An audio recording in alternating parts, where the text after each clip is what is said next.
नमस्कार मंडळी, ऋतू आहे म्हणताचा या आपल्या यूट्यूब चॅनलवर आपले पुन्हा एकदा सहर्ष स्वागत आहे. आज आपण एक छोटीशी गोष्ट ऐकणार आहोत. ही गोष्ट आहे 18व्या शतकातली. राम जोशी नावाचे एक ख्यातनाम गीतकार, ख्यातनाम कवी होऊन गेले. राम जोशी सुरुवातीला कीर्तनांसाठी कवनं रचित आणि हळूहळू करता करता कवनं रचण्यामध्ये मन रमेना आणि त्यांनी थेट शृंगार रसातून लावण्या रचण्याची सुरुवात केली आणि मग तमाशासाठी ती गीतं लिहू लागले. त्या काळच्या ब्रह्मवृंदांना किंवा ब्राह्मण लोकांना हे त्यांचं अशा प्रकारे तमाशासाठी गीतं लिहिणं मान्य नव्हतं. एक प्रकारे त्यांची ब्राह्मण समाजामध्ये दुष्कीर्ती पसरली आणि अशीच ती वार्ता त्यावेळच्या पेशव्यांच्या कानी, बाजीराव पेशव्यांच्या कानी आली. दुसरे बाजीराव पेशवे तिथे होते तेव्हा. तर त्याच्यासमोर त्यांना रामजोशींना आणलं गेलं आणि सर्व ब्रह्मवृंदांनी त्या रामजोशींवर हा ठपका ठेवला की हे कीर्तनं सोडून तमाशा करता कवनं रचतात. तोपर्यंत त्यांची खरं तर बाहेर खूप छान कीर्ती पसरलेली होती. हिंदीमध्ये त्यांच्या कविता खूप गाजल्या होत्या आणि त्यांना हिंदीमध्ये मतवाला शायर म्हणून ओळखू लागले होते. तर बाजीरावांनी त्यांच्यासमोर आणल्यानंतर एक प्रश्न विचारला की तुम्ही ब्राह्मण असून तमाशासाठी कवनं रचता, तुम्हाला आता संधीची 24 नावं तरी आठवतात का? त्यावर त्यांनी तिथेच उभ्या उभ्या एक कवन रचलं आणि त्यामध्ये संधीतली 24 नावं गुंफून त्याची एक छान रचना तयार केली. जी रचना ऐकताच बाजीराव पेशवे सदा जागेवर उठले आणि त्यांनी त्याला रामजोशींना शाबासकी दिली आणि त्यांचा सन्मान केला. असं त्यांचं हे शीघ्र कवित्व आणि त्या काळचे शीघ्र कवित्वाला किंवा कवित्वाला आश्रय देणारे, कवित्वाला सन्मान देणारे असे ते थोर राज्यकर्ते. त्यांना राजाश्रय अशा कवींना मिळत होता. तर ते कोणतं कवन होतं की ते आपण ऐकूया. केशवकर्णी अद्भुत लीला, नारायण तो कसा, तयाचा सकल जनावर ठसा.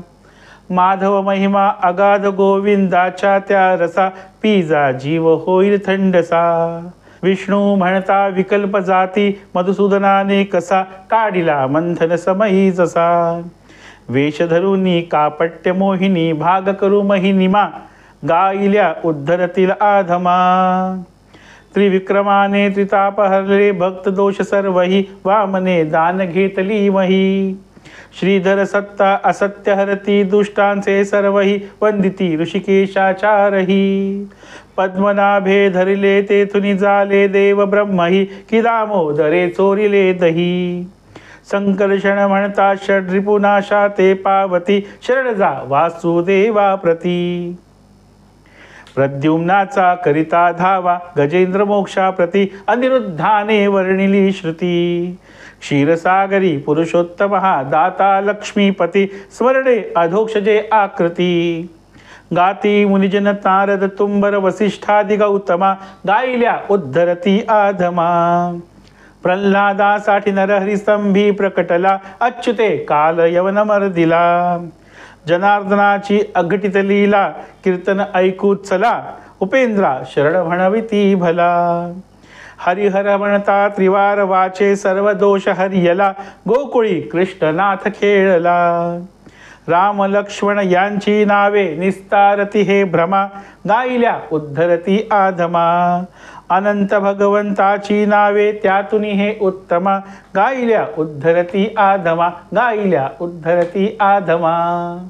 तर मंडळी, हे जे कवन रचलं, 24 नावं त्यामध्ये संधीची आलेली आहेत, ते कवन म्हणजे किंवा ते वृत्त म्हणजे केशवकर्णी. म्हणजे त्यांनी त्या वृत्तामध्ये, ज्या वृत्तामध्ये हे कवन रचलं, त्या वृत्ताचंच नाव या वृत्ताला दिलं आहे, ते केशवकर्णी. याचं वैशिष्ट्य आपल्या लक्षात येईल. तर हे आहे मात्रावृत्त. याच्यामध्ये जे 2 चरण असतात, तर पहिल्या चरणामध्ये 8 अधिक 8 अधिक 8 अधिक 3 अशा एकूण 27 मात्रा असतात. तर दुसऱ्या चरणामध्ये 5 अधिक 8 अधिक 3 अशा एकूण 16 मात्रा असतात. काही ठिकाणी 14 अधिक 7 अशा 21 मात्रांचा सुद्धा अंतरा काही ठिकाणी आढळतो.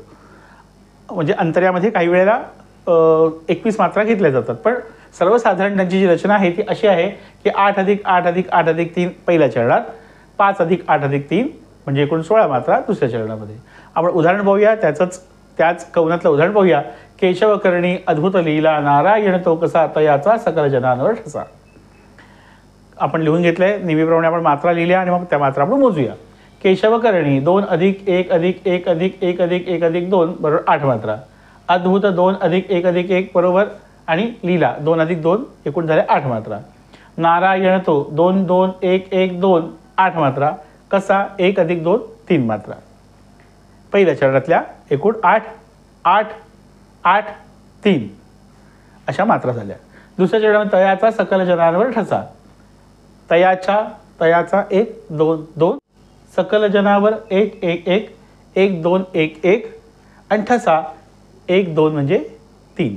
म्हणजे अशी अतिशय एक ठसकेबाज कवन त्यांनी रचून पेशव्यांसमोर सादर केलं आणि त्यांची वाहवा मिळवली, शाबासकी मिळवली.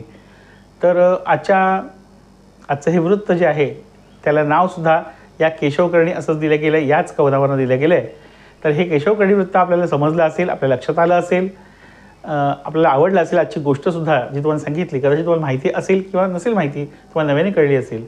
जे काही असेल तुमच्या प्रतिक्रिया, अभिप्राय आपल्या कमेंट्समध्ये जरूर कळवा.